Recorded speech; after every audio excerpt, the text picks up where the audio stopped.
Assalamualaikum warahmatullahi wabarakatuh. Perkenalkan, nama saya Sarani Suciandini dari kelas 11 MIPA 3. Di sini saya akan menjelaskan sedikit mengenai siklus menstruasi.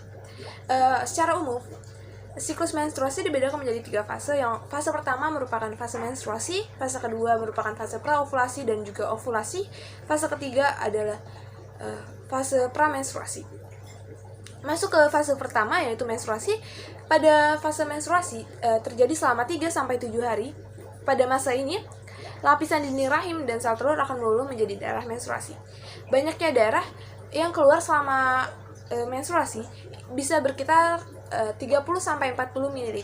Kemudian, selama 3 hari pertama, darah menstruasi yang keluar akan lebih banyak. Pada masa ini, wanita biasanya akan merasakan nyeri atau kram di bagian punggung, panggul, dan juga perut.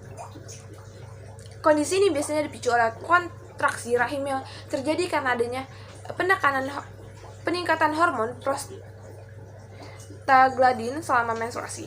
Meski memicu rasa sakit, kontraksi yang terjadi selama menstruasi sebenarnya berfungsi untuk mendorong dan mengeluarkan lapisan dinding rahim yang luruh menjadi darah menstruasi.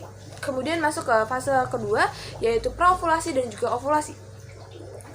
Pada fase praovulasi, lapisan dinding yang sempat menipis luruh akan mulai menebal kembali. Proses penebalan rahim berfungsi untuk mempersiapkan rahim agar bisa ditempati oleh sel telur yang bila terjadi pembuahan oleh sperma. Proses ini bisa terjadi pada masa subur atau ovulasi. Pada saat ovulasi, folikel yang dominan akan pecah dan mengeluarkan sel telur, kemudian bergerak menuju rahim melalui tuba falopi. Sel telur tersebut dapat dibuahi selama 24 jam setelah dikeluarkan. Di samping itu, sperma dapat bertahan selama 3-5 hari di dalam rahim. Masa subur wanita biasanya akan terjadi pada waktu 14 hari setelah hari pertama hari terakhir. Meski demikian, perkiraan masa ovulasi tiap wanita tidaklah sama.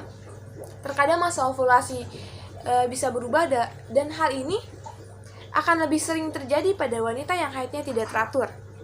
Kemudian yang ketiga ada fase pramenstruasi. Pada fase ini, lapisan dinding rahim akan makin menebal karena folikel yang pecah dan mengeluarkan sel telur akan membentuk karpus luteum. Karpus luteum sendiri adalah jaringan yang terbentuk di ovarium dan berperan dalam produksi hormon progesteron yang membuat lapisan dinding rahim semakin tebal. Jika tidak terjadi pembuahan, maka akan mulai merasakan gejala pramenstruasi ataupun PMS, seperti emosi tidak stabil dan perubahan kondisi fisik. Dapat dicontohkan pada payudara, pusing, cepat lelah, dan juga perut kembung.